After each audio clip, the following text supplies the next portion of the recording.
मैं अज गल कर रहा जिहड़ी है दिलजीत दोसांझ जी की पिक्चर आई है जोगी।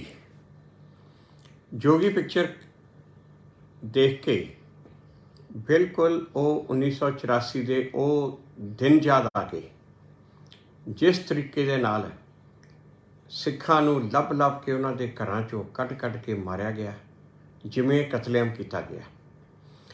ये मूवी दे विच त्रिलोकपुरी का इलाका दिखाया।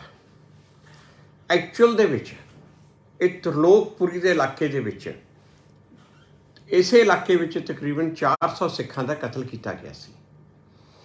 ये मूवी चाहे उन्होंने उहदे विच लिखिया कि it is loosely based upon the true events, but जेकर मैं देखा तो ये बड़ा क्लोजली ट्रू इवेंट्स से नेड़े है। बहुत जो जिस तरीके दे नाल इत्थे त्रिलोकपुरी दे विच होया ਉਹ इस मूवी ਦੇ ਵਿੱਚ ਡਿਪਿਕਟ ਕੀਤਾ ਗਿਆ। ਤੇ मूवी ਦੇ ਕਈ ਜਿਹੜੇ ਕੈਰੈਕਟਰ ਨੇ ਉਹ ਜਿਹੜੇ ਉੱਥੇ ਦੇ ਰੀਅਲ ਕੈਰੈਕਟਰ ਨੇ, ਐਕਚੁਅਲ ਜਿਹੜੇ ਉੱਥੇ ਜਿਸ ਤਰ੍ਹਾਂ ਹੋਇਆ ਉਹਨਾਂ ਦੇ ਵੀ ਕਾਫੀ ਨੇੜੇ ਨੇ, ਕਾਫੀ ਨੇ।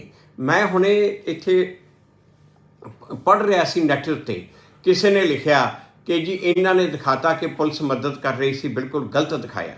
ਦੇਖੋ ਇਹ ਗੱਲ ਬਿਲਕੁਲ ਸਹੀ ਆ ਕਿ ਸਾਰੀ ਦਿੱਲੀ ਵਿੱਚ ਪੁਲਿਸ ਦੰਗਈਆਂ ਦੇ ਨਾਲ ਲੱਗੀ ਸੀ। पुलिस दंगईयां दे नाल लग के सिखां नूं मारन विच लगी सी। ये मूवी विच भी उही पार्ट दिखाया, पर मूवी जिहड़ा पुलिस वाला दिखाया कि पुलिस वाला सिखां दी मदद कर रहा सी, तो त्रिलोकपुरी च भी ऐसा पुलिस वाला सीगा, जुगती राम, हैड कांस्टेबल जुगती राम। जदों कि बाकी सारे त्रिलोकपुरी दे पुलिस वाले सिखां नूं मारन लई लगे हुए सी, वो कल्ला सीगा हैड कांस्टेबल जिहड़ा सिखां नूं बचाउण लई लग्या सी। 30 सिखां दीआं लड़कियां नूं त्रिलोकपुरी तो चुक के लै गए सी, नाले उत्थे चिल्ला पिंड दे विच चुक के लै गए सी। जुगती राम DCP को गया कि मैनू जीप दिओ, मैं उह लड़कियां नूं उत्थों बचा के लैके आउणा। DCP ने मना करता। DCP सेवादास सी उदों, जिहड़ा हुण उदों बाद च दिल्ली का स्पैशल पुलिस कमिश्नर बन के रिटायर होया। उन्हें मना करता। जो उन्हें मना किया, बाई चांस उदों उत्थे कुछ मीडिया वाले पहुँच के, ये 3 नवंबर 4 नवंबर की गल है, 4 नवंबर की गल है, 4 दिन बाद की। बाई चांस उत्थे मीडिया वाले पहुँच के तो DCP ने उन्होंने जीप देनी पई। वो जुगती राम जाके उन्हां पिंड दे विच कर दी तलाशी लैके सब ने उन्होंने कहा तैनूं मार देणगे, तैनूं करनगे, उन्हें परवाह नहीं की। 30 सिखां दीआं कुड़ियां नूं उत्थों पिंडां चों पिंड तो छड़ा के लिआया। उस जुगती राम नूं बाद च HGPC ने भी उहदा सन्मान किया, अकाल तख्त ते भी जुगती राम का सन्मान किया गया। तो जुगती राम नूं बाद च इन्हां ने दिल्ली पुलिस चों दिल्ली सन्मान सिखां वालों किया गया, पर पुलिस चों उन्होंने सस्पेंड कर दिता गया क्योंकि उन्हें अपने सीनियर की गल ही मनी, सिखां की मदद की। इस तरह दूजा जिहड़ा करैक्टर, जिवें जिहड़ा जोगी का खुद का करैक्टर दिखाया, उन्हें बाल कट के सिखां की मदद करने की कोशिश की। इस तरह उत्थे एक मोहन सिंह सी पीड़ित, उसने भी अपना बाल कट के रात को बच बचा के कहीं वो इंडियन एक्सप्रैस के दफ्तर में पहुंचा। इंडियन एक्सप्रैस के दफ्तर च आके उन्हें सारी कहानी सुनाई। उत्थों फिर इंडियन एक्सप्रैस के जर्नलिस्ट राहुल बेदी ते जोसफ मलियाकन ते नाल तोमर उत्थे त्रिलोकपुरी के एरिए दे विच गए। वो भी मैं तुहानूं उन्हां दी दसूँगा वो किस तरह उन्होंने आके दसिया। राहुल बेदी ने बड़े आर्टिकल लिखे। उसने क्या, जो असीं त्रिलोकपुरी के इलाके च गए, 32 नंबर ब्लॉक सी, इहनूं 6 नंबर ब्लॉक मूवी च कहा, बट एक्चुअली ये 32 नंबर ब्लॉक सी, जिहड़ा सिखां दा सिख मेन रहिंदे सी, 30 ते 32 नंबर ब्लॉक। वो कहते इन्हां दोनों ब्लॉकों में आए लाशां, आए सिखां दीआं लाशां भरियां पईयां सी कि पैर रखण नूं जगह नहीं सी। पब्बां पर चलना पैंदा सी। सिखां दीआं लाशां नूं कट के इस तरह कीता पिया सी। मैं तुहानूं एक फोटो दिखाउणा, एक्चुअल फोटो आ देख लो, आ फोटो, आ अद्धी धड़ कट के परे सुट्टी पई आ लत्तां कट के इधर सुट्टियां पईयां। ये हाल सी उत्थों की गली का, उत्थों की त्रिलोकपुरी की ये गली का। इस तरह कर करके इन्हों ने मारिया। त्रिलोकपुरी का एक बुच्चड़ सी कशूरी, वो जिहड़ा कसाइयां वाला छुरा हुंदा ना, बकरे कट्टण वाला, उन्हें वो छुरे लैके सरदारां नूं जिवें कट्टिया जिस तरीके दे नाल। और वो बुच्चड़ सी जिहड़ा वो 1995 ਦੇ ਵਿੱਚ जस्टिस ढिंगरा शिवनारायण ढींगरा उदों जज सी, उन्होंने उसनूं मौत की सज़ा सुनाई सी, मौत की सज़ा। बाद दे विच ਉਹਦੀ मौत की सज़ा ਨੂੰ लाइफ इनफ्रिजनमेंट ਦੇ ਵਿੱਚ ਕਨਵਰਟ ਕਰਤਾ, ਉਮਰ ਦੀ ਕੈਦ ਦੇ ਵਿੱਚ ਸੁਪਰੀਮ ਕੋਰਟ ਨੇ ਬਦਲ ਦਿੱਤਾ ਤੇ ਉਹ ਉਦੋਂ 1995 ਤੋਂ ਹੁਣ ਤੱਕ ਜੇਲ੍ਹ ਬੈਠਾ। ਸਿਰਫ ਉਹ ਜੱਜ ਜਸਟਿਸ ਢੀਂਗਰਾ ਦੇ ਬਦੌਲਤ, ਉਹਦੇ ਕਰਕੇ, ਕਿਉਂਕਿ ਬਾਕੀ ਸਾਰੇ ਜੱਜ ਇਹਨਾਂ ਨੂੰ ਛੱਡ ਰਹੇ ਸੀ। ਜੱਜਸ ਦਾ ਵੀ ਇੰਨਾ ਬਲਕਿ ਕਿਹੋ ਜਿਹਾ ਹਾਲ ਤੁਹਾਨੂੰ ਦੱਸਾਂ, ਇਹ ਮੈਂ ਪਹਿਲੀ ਵੀਡੀਓ 'ਚ ਵੀ ਦੱਸਿਆ ਸੀ, ਬਹੁਤ ਥੋੜ੍ਹੇ ਜਿਹੇ ਜੱਜ ਸੀ ਜਿਹੜੇ ਕਿ ਇਨਸਾਫ ਦੇਣ ਵਿੱਚ ਇੰਟਰਸਟਡ ਸੀ। ਉਹਨਾਂ 'ਚੋਂ ਸੀਗਾ ਢੀਂਗਰਾ, ਉਸਨੇ ਉਹੋ ਜਿਹੇ ਬੰਦੇ ਵੀ ਸੀਗੇ। ਫਿਰ ਆ ਜਿਹੜਾ ਇਹਨਾਂ ਨੇ ਕੌਂਸਲਰ ਦਾ ਕਰੈਕਟਰ ਦਿਖਾਇਆ, ਤਿਲਕ ਰਾਜ, ਜਿਹੜਾ ਉਹ ਤਿਲਕ ਰਾਜ ਕੌਂਸਲਰ ਸੀ, ਉਹਦਾ ਕਰੈਕਟਰ ਬੜਾ ਨੇੜੇ ਆ ਉੱਥੋਂ ਦਾ ਜਿਹੜਾ ਕੌਂਸਲਰ ਸੀਗਾ ਤਰਲੋਕਪੁਰੀ ਦਾ, ਉਸ ਵੇਲੇ ਕਲਿਆਣਪੁਰੀ ਸੀਗੀ ਜਿਹੜੀ ਕੌਂਸਟੀਟੂਐਂਸੀ ਸੀ। ਤਰਲੋਕਪੁਰੀ ਕਲਿਆਣਪੁਰੀ ਦਾ ਪਾਰਟ ਸੀ। ਕਲਿਆਣਪੁਰੀ ਦਾ ਕੌਂਸਲ ਸੀਗਾ ਡਾਕਟਰ ਅਸ਼ੋਕ। ਡਾਕਟਰ ਅਸ਼ੋਕ ਆ ਕੇ ਖੁਦ ਉਹ ਖੜ ਕੇ ਉਹਨੇ ਕੋਲੇ ਸਿੱਖਾਂ ਨੂੰ ਮਰਵਾਇਆ। ਕਲਿਆਣਪੁਰੀ ਦੇ ਇਲਾਕੇ ਵਿੱਚ ਸਿੱਕਲੀ ਘਰ ਸਿੱਖ ਰਹਿੰਦੇ ਆ, ਤਰਲੋਕਪੁਰ ਦੇ ਬਿਲਕੁਲ ਨਾਲ ਲੱਗਦਾ। ਥਾਣਾ ਵੀ ਉਸ ਟਾਈਮ ਕਲਿਆਣਪੁਰੀ ਸੀ, ਤਰਲੋਕਪੁਰੀ ਸਿਰਫ ਚੌਕੀ ਸੀ। ਅਤੇ ਉਹ ਕਲਿਆਣਪੁਰੀ ਦੇ ਵਿੱਚ ਸਿੱਕਲੀ ਘਰ ਸਿੱਖ ਰਹਿੰਦੇ ਸੀ। ਸਿੱਕਲੀ ਘਰ ਸਿੱਖ ਗੁਰੂ ਸਾਹਿਬ ਦੇ ਵੇਲੇ ਤੋਂ ਸਿੱਖ ਫੌਜਾਂ ਲਈ ਹਥਿਆਰ ਬਣਾਉਂਦੇ ਸੀ ਅਤੇ ਉਹਨਾਂ ਦੇ ਟਰਡੀਸ਼ਨ ਪਿਛਲੇ ਪੁਸ਼ਤਾਂ ਤੋਂ ਚੱਲਦਾ ਆ ਰਿਹਾ, ਅਤੇ ਉਹਨਾਂ ਨੇ ਘਰਾਂ ਵਿੱਚ ਹਥਿਆਰ ਰੱਖਣੇ ਹੁੰਦੇ ਆ। ਉਹਨਾਂ ਦੇ ਕੋਲੇ ਬੰਦੂਕਾਂ ਸੀਗੀਆਂ, ਉਹ ਵੀ ਲਾਇਸੈਂਸਡ ਬੰਦੂਕਾਂ। ਜਦੋਂ ਇਹ ਡਾਕਟਰ ਅਸ਼ੋਕ ਨੇ ਆ ਕੇ ਉੱਥੇ ਅਟੈਕ ਕੀਤਾ, 1 ਨਵੰਬਰ ਦੀ ਦੁਪਹਿਰ ਦੀ ਗੱਲ ਆ, ਜਦੋਂ ਉੱਥੇ ਆ ਕੇ ਅਟੈਕ ਕੀਤਾ ਅਤੇ ਉਹਨਾਂ ਨੇ ਆਪਣੀਆਂ ਬੰਦੂਕਾਂ ਕੱਢ ਲਈਆਂ। ਸਿੱਖਾਂ ਨੇ ਆਪਣੇ ਘਰਾਂ 'ਚ ਬੈਠਿਆਂ ਨੇ ਮੁਕਾਬਲਾ ਕਰਕੇ ਮੌਬ 'ਚੋਂ ਇੱਕ ਬੰਦਾ ਮਾਰਿਆ ਗਿਆ। ਸਾਰਾ ਮੌਬ ਭੱਜ ਗਿਆ, ਕੋਈ ਨੇੜੇ ਨਹੀਂ ਲੱਗਿਆ। ਡਾਕਟਰ ਅਸ਼ੋਕ ਥਾਣੇ ਜਾ ਕੇ ਬੈਠ ਗਿਆ।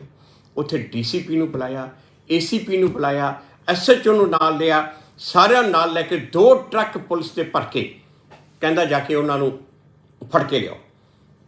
ਪੁਲਿਸ ਗਈ, ਪੁਲਿਸ ਨੇ ਜਾ ਕੇ 25 ਸਿੱਖ ਸੀ ਜਿਹੜੇ ਪ੍ਰੋਮੀਨੈਂਟ ਸਿੱਖ ਉੱਥੋਂ ਦੇ, ਜਿਨ੍ਹਾਂ ਕੋਲ ਬੰਦੂਕਾਂ ਸੀ, 25 ਦੇ 25 ਸਿੱਖਾਂ ਦੀਆਂ ਬੰਦੂਕਾਂ ਉਹਨਾਂ ਦੀਆਂ ਖੋਲੀਆਂ, ਬੰਦੂਕਾਂ ਸੀਜ਼ ਕਰ ਲਈਆਂ। ਉਹਨਾਂ ਨੂੰ 25 ਦੇ 25 ਨੂੰ ਗ੍ਰਿਫਤਾਰ ਕਰਕੇ, ਮਤਲਬ ਕਿ ਉਸ ਟਾਈਮ ਤੱਕ ਸੈਂਕੜੇ ਸਿੱਖਾਂ ਨੂੰ ਮਾਰ ਦਿੱਤਾ ਗਿਆ ਸੀ। ਇੱਕ ਵੀ ਬੰਦਾ ਇਹਨਾਂ ਨੇ ਮੌਬ 'ਚੋਂ ਗ੍ਰਿਫਤਾਰ ਨਹੀਂ ਕੀਤਾ, ਕਿਸੇ ਨੂੰ ਰੋਕਿਆ ਨਹੀਂ।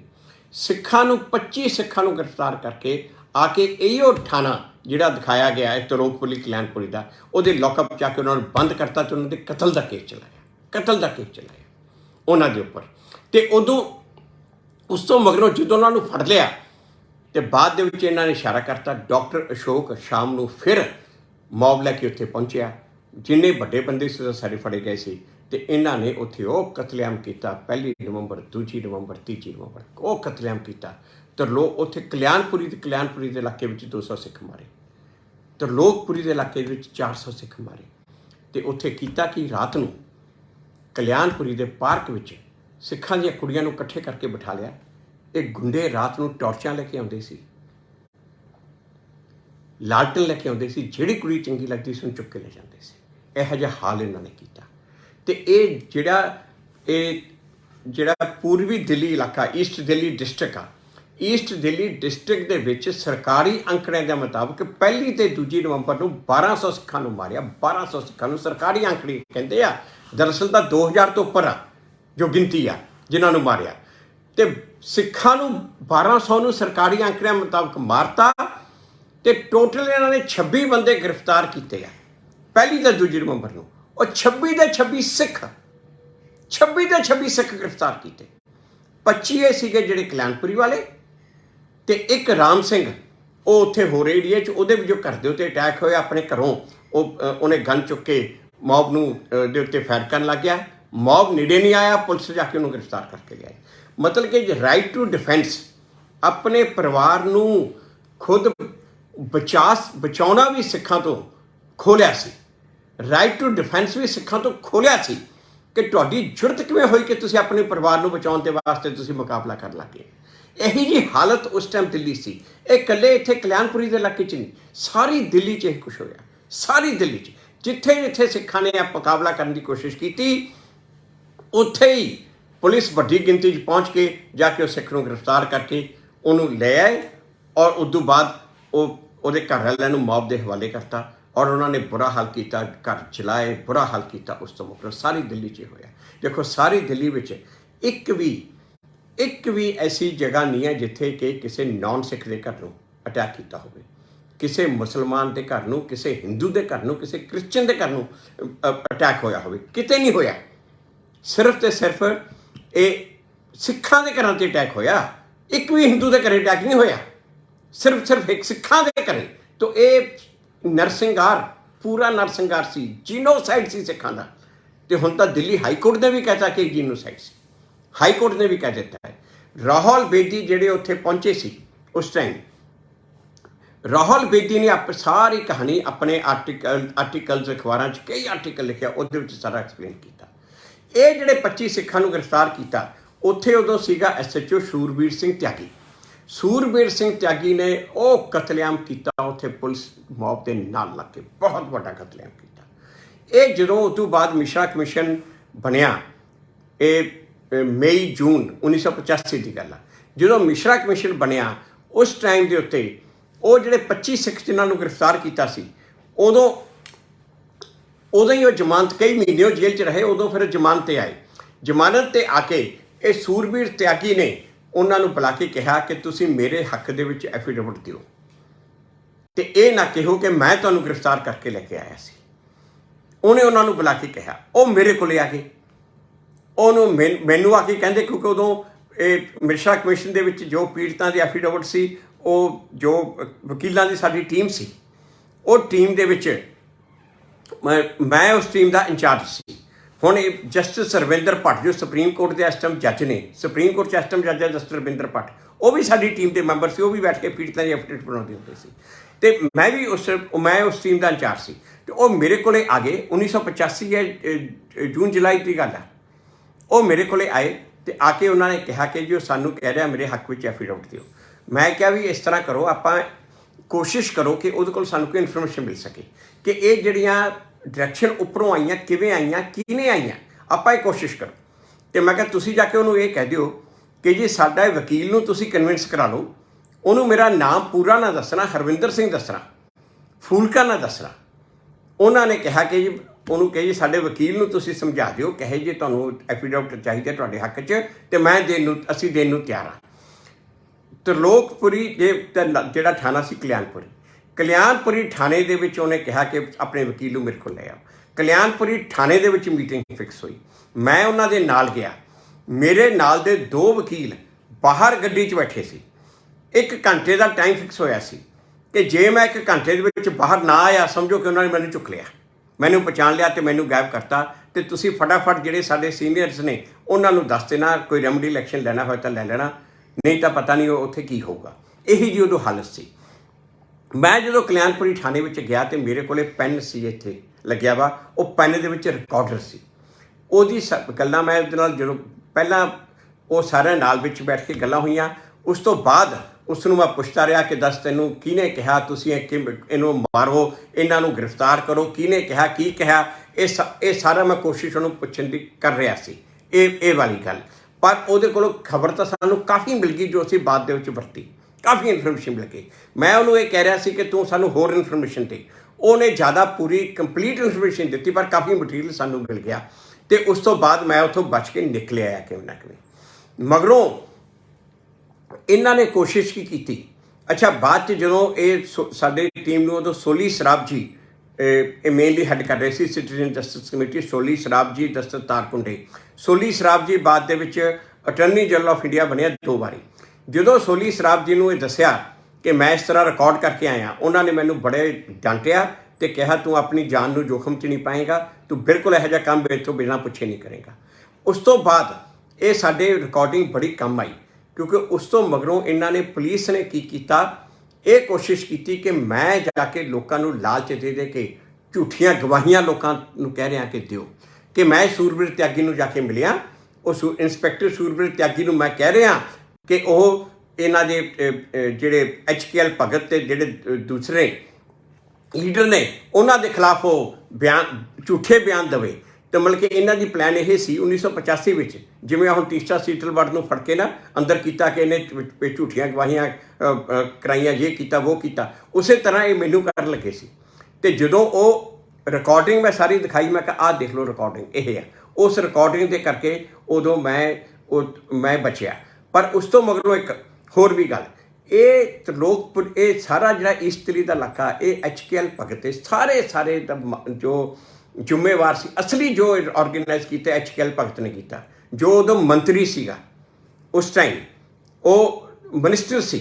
HKL भगत ने सारा ऑर्गेनाइज किया। सज्जन कुमार ट्रैक्टर तो वो चेले सी उदों उस टाइम के उत्ते, ते HKL भगत नूं 1995 ਦੇ ਵਿੱਚ ਇਹੋ जस्टिस ਢੀਂਗਰਾ ने ਉਹਦੇ ਵਾਰੰਟ ਕੱਢ ਕੇ ਉਹਨੂੰ ਜੇਲ੍ਹ ਭੇਜਿਆ।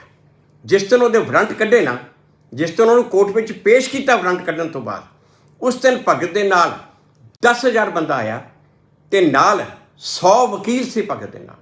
इधरों मैं मेरे नाल मेरे 2 जूनियर पीड़ितों वालों उत्थे कोर्ट च बड़ी गर्मो गर्म बहस हुई।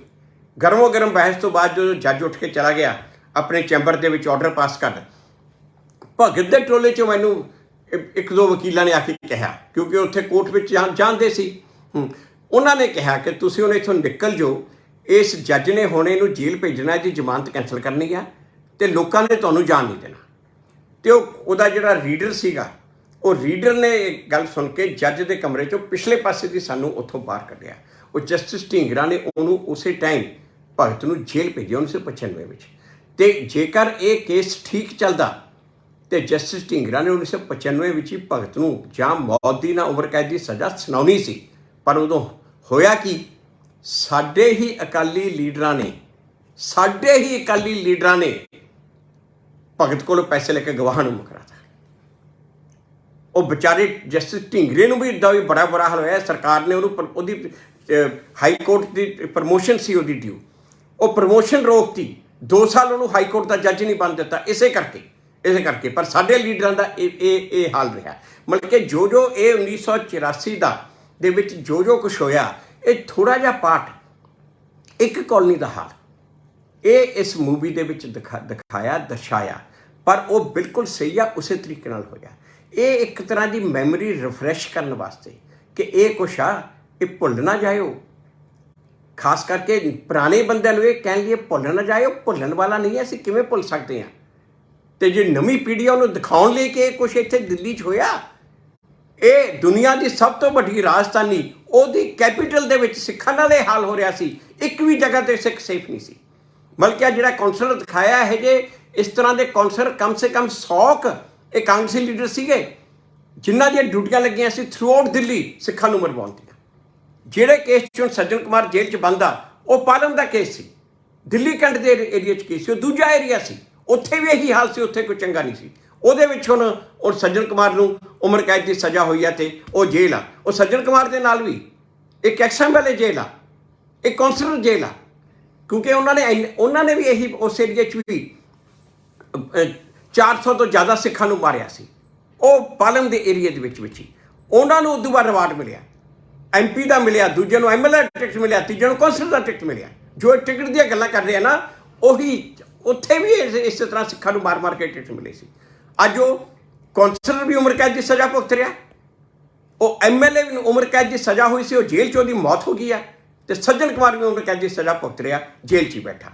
तो ये भुलण वालियां नहीं हैं। मैनूं हुण याद आ जदों मैं अपना पॉलीटिक्स छड्ड के ये केस नूं करन लई वापस आया सी, तो उस टाइम बड़े हैरान सी, मीडिया वाले भी हैरान सी, कई सिखां ने भी मैनूं कहा, कई मेरे सपोर्टर जिहड़े सिख सी उन्होंने कहा छड्डो जी, भुल जाओ जी, इनू किने पुछना, हुण 84 नूं कौन पुछदा, कौन उहदी गल करदा, कौन उहदी गल करदा। पर ये भुलण वालियां नहीं हैं, भुलण वालियां हैं। पहला घल्लूघर है, दूजा घल्लूघर है, इसे अज तक नहीं भुले, ये तीजा घल्लूघर किवें भुल जाणगे। ये जो ये दोषी आ, इन्हां जिन्हां ने ये कुछ कीता, उन्हां नूं कम से कम उन्हां दी जिंदगी उस तरह सारी हराम करके रखांगे। उन्हां नूं अपने वालों तो पूरी कोशिश करिए कि जिन्नियां नूं मैक्सिमम सज़ा हो सकती है। कईयां नूं सज़ा हुई है, बाकियां नूं जिन्नियां नूं सज़ा हो सकती है, आपां तां कोशिश करिए अपनियां कोशिशां दा नतीजा कि दूजी वारी जिहड़े सारे केस खुले, अपनियां कोशिशां दा नतीजा एक हफ्ता पहला दिल्ली हाई कोर्ट के चीफ जस्टिस ने कहा कि नेशन इज स्टिल ब्लीडिंग। एक SHO जिहदे खिलाफ कार्रवाई हुई सी, SHO ने आके उदों SHO सी, ਉਹਦੇ खिलाफ एलीगेशन सी कि इन्हें मौत की मदद करके सिखां नूं मारिया, ਉਹਦੇ अगेंस्ट जो कार्रवाई की गई सी, डिसिप्लिनरी प्रोसीडिंग चल रही है, ਉਹ ਕੋਰਟ ਵਿੱਚ ਆਇਆ ਕਿ ਮੈਂ ਤਾਂ ਹੁਣ 79 ਈਅਰ ਦਾ 80 ਸਾਲ ਦਾ ਹੋ ਗਿਆ ਤੇ ਮੇਰੇ ਅਗੇਂਸਟ ਇਹ ਪ੍ਰੋਸੀਡਿੰਗ ਖਤਮ ਕਰ ਦਿੱਤੀਆਂ ਜਾਣ। ਚੀਫ ਜਸਟਿਸ ਨੇ ਕਿਹਾ ਚਾਹੇ 100 ਸਾਲ ਦਾ ਹੋ ਜਾ, nation is still bleeding and that is true, nation is still bleeding. ਸਭ ਤੋਂ ਵੱਡੀ ਗੱਲ ਅੱਜ ਇਹ ਰੈਕਗਨਾਈਜ਼ ਕਰਨ ਲੱਗੀਆਂ ਕੋਰਟਸ ਅੱਜ ਕਿ ਨੇਸ਼ਨ ਇਜ਼ ਸਟਿਲ ਬਲੀਡਿੰਗ ਤੇ ਇਹਦਾ ਇਨਸਾਫ ਹੋਣਾ ਚਾਹੀਦਾ। ਸੱਜਣ ਕੁਮਾਰ ਦੇ ਖਿਲਾਫ ਜਿਹੜਾ ਦੂਜਾ ਕੇਸ ਆ ਉਹ ਇਸ ਟਾਈਮ ਚੱਲ ਰਿਹਾ, ਆਰਗੂਮੈਂਟ ਉੱਤੇ ਸ਼ੁਰੂ ਹੋ ਗਏ। ਤੋ ਇਸ ਕਰਕੇ ਇਹਨਾਂ ਨੂੰ ਛੱਡਣਾ ਨਹੀਂ, ਭੁੱਲਣਾ ਨਹੀਂ, ਬਖਸ਼ਣਾ ਨਹੀਂ। ਮੈਂ ਦਿਲਜੀਤ ਦੋਸਾਂਝ ਤੇ ਅਬਾਸ ਅਲੀ ਜਫਰ ਤੇ ਉਹਨੇ ਸਾਰੀ ਟੀਮ ਦਾ ਬੜਾ ਧੰਨਵਾਦੀ ਹਾਂ ਜਿਹੜਾ ਇਹਨਾਂ ਨੇ ਇਹ ਲਿਆ ਕੇ ਮੈਮਰੀ ਰਿਫਰੈਸ਼ ਕਰਤੀ ਆ ਲੋਕਾਂ ਦੀ। ਇਹ ਦਿਖਾਤਾ ਕਿ ਇਸ ਤਰ੍ਹਾਂ ਇਹ ਕਤਲੇਆਮ ਹੋਇਆ ਸੀ। ਇਹ ਚਾਹੇ ਮੂਵੀ ਫਿਕਸ਼ਨ ਆ, ਇੱਕ ਕਲਪਨਾ, ਪਰ ਇਹ ਕਲਪਨਾ ਸੱਚਾਈ ਦੇ ਬਹੁਤ ਨੇੜੇ ਆ, ਬਹੁਤ ਕਲੋਜ਼ ਆ। ਮੈਂ ਸਾਰਿਆਂ ਨੂੰ ਕਹਿੰਦਾ ਕਿ ਤੁਸੀਂ ਆਪ ਵੀ ਦੇਖੋ, ਆਪਣੇ ਬੱਚਿਆਂ ਨੂੰ ਵੀ ਦਿਖਾਓ। ਇਹ ਨਾ ਕਿਹੋ ਕਿ ਜੀ ਬੜੀ ਕਤਲੇਆਮ ਹੈ, ਇਹਦੇ 'ਚ ਬੱਚੇ ਨਹੀਂ ਦੇਖ ਸਕਦੇ। ਬੱਚਿਆਂ ਨੂੰ ਪਤਾ ਹੋਣਾ ਚਾਹੀਦਾ, ਬੱਚਿਆਂ ਦੇ ਨਾਲ ਵੀ ਇਹ ਬੁਰਾ ਹਾਲ ਹੋਇਆ। ਬੱਚਿਆਂ ਨੂੰ ਸਾਡਿਆਂ ਨੂੰ ਪਤਾ ਹੋਣਾ ਚਾਹੀਦਾ, ਅਗਲੀ ਪੀੜ੍ਹੀ ਨੂੰ ਪਤਾ ਹੋਣਾ ਚਾਹੀਦਾ। ਤੇ ਜਿਹੜੇ ਤੁਹਾਡੇ ਯਾਰ ਦੋਸਤ ਨੇ, ਦੂਜੀ ਕਮਿਊਨਿਟੀ ਦੇ ਵੀ ਯਾਰ ਦੋਸਤ ਨੇ, ਉਹਨਾਂ ਨੂੰ ਵੀ ਨਾਲ ਲੈ ਕੇ ਜਾਓ, ਉਹਨਾਂ ਨੂੰ ਵੀ ਦਿਖਾਓ ਕਿ ਆਹ ਵੀ ਦਿਨ ਸੀਗੇ, ਇਹੋ ਜਿਹੇ ਦਿਨ ਜੋ ਕਿ ਸਿੱਖਾਂ ਦੇ ਨਾਲ ਇਹ ਜੋ ਹੋਇਆ। ਤੇ ਨਾਲੇ ਆਪਾਂ ਇਹ ਨਾ ਕਦੇ ਭੁੱਲੇ ਆ, ਨਾ ਭੁੱਲ ਸਕਦੇ ਆ। ਤੇ ਜਿੰਨੀ ਦੇਰ ਇਹਨਾਂ ਲੋਕਾਂ ਨੂੰ ਅਸੀਂ ਸਜ਼ਾਵਾਂ ਨਹੀਂ ਦਿਵਾਉਂਦੇ ਉਨੀ ਦੇਰ ਚੁੱਪ ਨਹੀਂ ਬੈਠਾਂਗੇ, ਕੋਸ਼ਿਸ਼ ਕਰਦੇ ਰਹਾਂਗੇ, ਲੜਾਈ ਜਾਰੀ ਰਹੂਗੀ। ਤੇ ਮੈਂ ਬਾਲੀਵੁੱਡ ਦੇ 1-2 ਫਿਲਮਾਂ ਤਾਂ ਹੋਰ ਬਣ ਰਹੀਆਂ, ਮੈਨੂੰ ਪਤਾ ਉਹਦਾ। ਤੇ ਬਾਲੀਵੁੱਡ ਮੈਂ ਬਾਕੀਆਂ ਨੂੰ ਵੀ ਕਹਿਣਾ, ਦੂਜਿਆਂ ਨੂੰ ਵੀ ਬੇਨਤੀ ਕਰਦਾ ਕਿ ਬਹੁਤ ਇਸ ਤਰ੍ਹਾਂ ਦੀਆਂ ਟਰੂ ਸਟੋਰੀਜ਼ ਨੇ ਜਿਹਦੇ ਬੇਸ 'ਤੇ ਫਿਲਮ ਬਣ ਸਕਦੀਆਂ। ਇਹ ਫਿਲਮ ਇੱਕ ਬਹੁਤ ਵਧੀਆ ਮੀਡੀਆ ਹੁੰਦਾ ਇਹ ਦਰਸਾਉਣ ਦਾ। ਮੈਂ ਦੂਜੇ ਵੀ ਬਾਲੀਵੁੱਡ ਦੇ ਡਾਇਰੈਕਟਰ ਪ੍ਰੋਡਿਊਸਰਸ ਨੂੰ ਬੇਨਤੀ ਕਰਦਾ ਕਿ ਇਸ ਤਰ੍ਹਾਂ ਦੀਆਂ ਫਿਲਮਾਂ ਬਣਾਓ ਤੇ ਇਹ ਦਿਖਾਓ ਕਿ ਇੱਥੇ ਇਸ ਕੀ ਹੋ ਰਿਹਾ ਸੀ, ਦਿੱਲੀ ਵਿੱਚ ਕੀ ਹੋ ਰਿਹਾ ਸੀ। ਸਾਰਿਆਂ ਦਾ ਬਹੁਤ ਸ਼ੁਕਰੀਆ, ਬਹੁਤ ਮਿਹਰਬਾਨੀ। ਫਿਰ ਮੇਰਾ ਇਹ ਜੋਗੀ ਫਿਲਮ ਦੀ ਟੀਮ ਦਾ ਸਾਰਿਆਂ ਦਾ ਬਹੁਤ ਬਹੁਤ ਧੰਨਵਾਦ ਤੇ ਸਾਰਿਆਂ ਨੂੰ ਬੇਨਤੀ ਕਿ ਇਹ ਪਿਕਚਰ ਨੂੰ ਜ਼ਰੂਰ ਦੇਖੋ। ਬਹੁਤ ਵਾਹਿਗੁਰੂ ਜੀ ਕਾ ਖਾਲਸਾ, ਵਾਹਿਗੁਰੂ ਜੀ ਕੀ ਫਤਿਹ।